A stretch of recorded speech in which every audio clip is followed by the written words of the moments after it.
अस्सलामुअलैकुम प्यारे साथियों, आज मैं जो आयत आपके सामने डिस्कस करना चाह रही हूँ वो सूरतुल लुक़मान की आयत है, जो आपके सामने है उर्दू तर्जुमे के साथ कि अपनी चाल में मियाना रवि इख्तियार कीजिए और अपनी आवाज़ को भी कम रखिए, क्योंकि अल्लाह के नज़दीक सबसे बदतरीन आवाज़ गधों की है।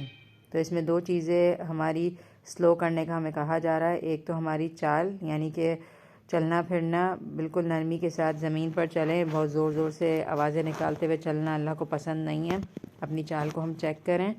और दूसरा जिस चीज़ को मैं ज़्यादा हाईलाइट करूँगी वो है कि अपनी आवाज़ को कम रखना। और आगे अल्लाह ताला गधे की आवाज़ से तशबीह दे रहे हैं। जो इंसान लाउडली कहता है ना, उसकी आवाज़ को गधे से तशबीह दे रहे हैं।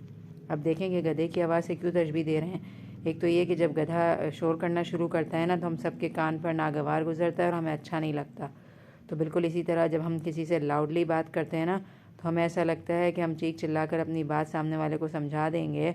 हालांकि ऐसा नहीं है, सामने वाले को कुछ समझ नहीं आ रहा होता। अगर हमें अपनी बात समझानी है तो हमें अपनी आवाज़ को कम रखकर प्यार मोहब्बत से अपनी बात समझानी होगी। और दूसरा ये कि जो गधा चीख रहा होता है ना, तो जब आवाज़ निकालता है तो उसकी आवाज़ बिल्कुल भी समझ नहीं आ रही होती। तो अल्लाह ताला ने हमें, अल्लाह माफ़ करे, इस आयत के अंदर ये समझाया है कि अगर हम लाउडली बात कर रहे हैं तो हमारी मिसाल गधे जैसी है, क्योंकि अल्लाह को गधे की आवाज़ बिल्कुल नापसंद है। तो इन शॉर्ट मैं ये कहना चाहूँगी कि आज हम अपनी ज़िंदगी में एक नई चीज़ ऐड करें, और वो ये ऐड करें कि चलते हुए ध्यान रखें कि ज़ोर ज़ोर से तो नहीं चलते। हम अगर स्लीपर्स पहने हुए हैं या हील वाले स्लीपर्स पहने हुए हैं या शूज़ पहने हुए, कुछ भी पहने हुए हैं, तो चलते हुए टक टक की आवाज़ ज़ोर से तो नहीं आ रही है। चल रहे हैं तो अपने कदमों को जमा कर चलें, उस चीज़ की आवाज़ नहीं आनी चाहिए।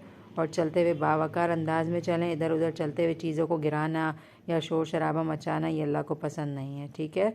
और दूसरा ये कि हम थोड़े से पोलाइट हो जाएं, थोड़े से स्लो डाउन हो जाएं अपने बच्चों से बात करते हुए।